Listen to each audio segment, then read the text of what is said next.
He's known as the torso killer. Richard Cottingham was convicted in the murders of 5 young women, and now from behind bars, he's confessing to another one. He claims he was very strategic, that he would cluster them, that he would never leave a fingerprint behind. This is Uncovered.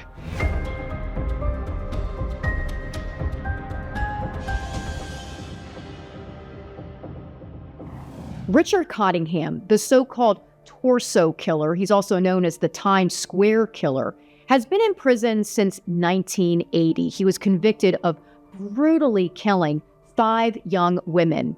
For years, Cottingham has been saying that he actually killed between 80 and 100 women in New York and New Jersey in the 1960s and 70s.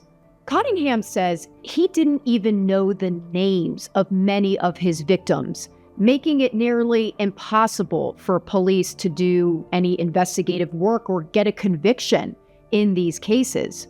But there's been one man who's been dedicated to getting Cottingham, who's now 79 years old, in prison and ailing, to confess to as many of these murders as possible. The reason for that is to give these victims' families a sense of knowing who was responsible for killing their loved one. Because of the tireless work of historian Peter Vronsky, Cottingham has just admitted to another murder. He says he was the one who killed 18-year-old Alice Eberhardt in September 1965 in her home in New Jersey. She was bludgeoned and stabbed to death. Police in New Jersey recently announced that they did interview Cottingham in prison about this incident, and that Cottingham was able to provide them information about this murder that was not publicly known, which basically told them that he most likely was the person responsible for killing Alice Eberhardt. So they did take his confession. Peter, tell me about your relationship with Richard Cottingham. I mean, it's definitely a unique one. Cottingham calls me every day. I've probably recorded by now maybe 700 hours of conversations with Cottingham on the phone, because all my personal visits were interrupted when the pandemic hit in 2020. So from January of 2020, I didn't see Cottingham until last June. He's in the palliative program. He's paralyzed. He cannot move. He's got kidney disease. He's got advanced necropathy of the legs. He's in terrible condition. And every, I guess twice a year, there's a crisis that he survives. You know, he's rushed to emergency and he comes back alive. It's just a miracle that he's still alive. And that's the pressure as well that I'm feeling, and a lot of victim families who have contacted me with suspicions that maybe that Cottingham had murdered somebody in their family. And a few of those have panned out, and I've been working with those families. You know, they're desperate that police interview Cottingham and either clear him or incriminate him in the claims that he's making. And what is he claiming? He claims that he was very strategic in these 85 to 100 murders. He says 85 to 100, maybe a little more, maybe a little less. He claims he was very strategic, that he would cluster them, that he would never leave a fingerprint behind. He was very attuned to tire tracks, to all the you know, he was forensically aware. For example, he strangled, drowned, smothered, and stabbed some of his victims. So in the old days, you know, if a victim was strangled but another one was stabbed, police would say, "Oh, it's a different perpetrator." And so none of those cases were connected until the 2000s. I mean, how does he not know anything about these victims? I mean, he allegedly killed them, but he doesn't know anything about them? He doesn't know. He doesn't, because he acted spontaneously, he doesn't know. Only in one case he knew the victim's name. Otherwise, he doesn't even know where he perpetrated these crimes. He generally knows. For example, let's take the murder of Jackie Harp in Midland Park, 1968, July. He was driving around aimlessly, and he drove into Midland Park without knowing he was in Midland Park, and he got thirsty, and he stopped for a root beer. When he was having the root beer, Jackie Harp walked by on her way home from marching band practice at her school.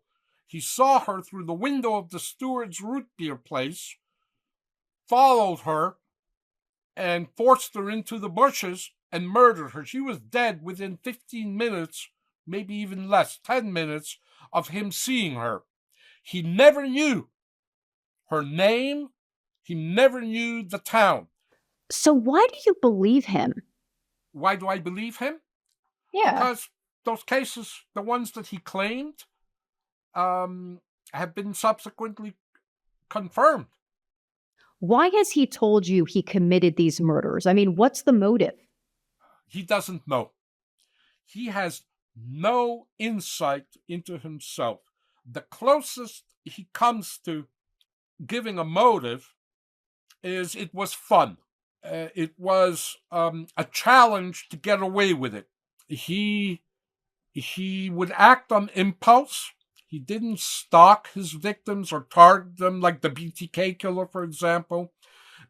He didn't keep newspaper clippings. Contrary to media reports, he did not keep trophies. That whole thing about him having a trophy room in his house is total nonsense. So in terms of what's official, Cottingham was convicted in 5 murders. He's confessed to 15 others. But not every police department has formally accepted these confessions, which is why you've been pushing these police departments, correct? Because, Cottingham is dying, guys. Get this done. Go see him. All I can say is there's enough probable cause for detectives to go down and interview them. They have the case files. I don't. I don't have access to their case files, so I don't know what they know.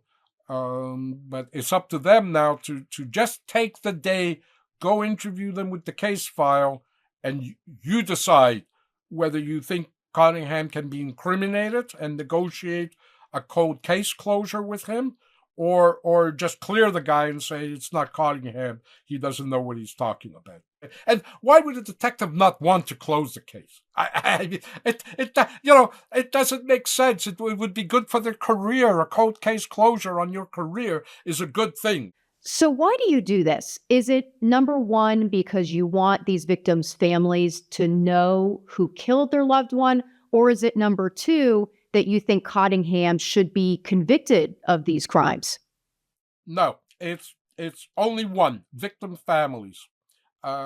Cottingham has been made accountable. The guy he's got 4 life sentences, and then he's got another 300 years to serve once he finishes serving all 4 life sentences, consecutively, by the way, not concurrently. He is never getting out of prison. Nobody needs a conviction. Thank you, Peter. Please keep us in the loop. You too. Take care. You may be thinking, why wouldn't law enforcement just go and talk to Richard Cottingham in prison? It doesn't hurt anything. Well, it's complicated. Number one, Richard Cottingham is asking for immunity, meaning he does not want to be formally charged in these murders. Giving immunity is not something that law enforcement and prosecutors just give out freely. It is not easy to get immunity. So that's not something that these law enforcement officers are going to agree to just right off the bat. And that goes to the second complicating factor. Prosecutors want convictions. I mean, a confession is great, but a conviction goes on your scorecard. It's essentially like getting an A+. And so if prosecutors aren't going to get a conviction, they're less likely to want to keep investigating a case. What I would urge here is for prosecutors and police officers to remember that part of their job is getting closure for families. So if the man wants to talk, go there, talk to him, see if his story makes sense based upon what you know of the investigation, and do it quickly before Richard Cottingham dies and you no longer have the opportunity. For more true crime stories with depth, accountability, and impact, visit Us Weekly's YouTube channel or go to uncoveredwithkristenthorne.com.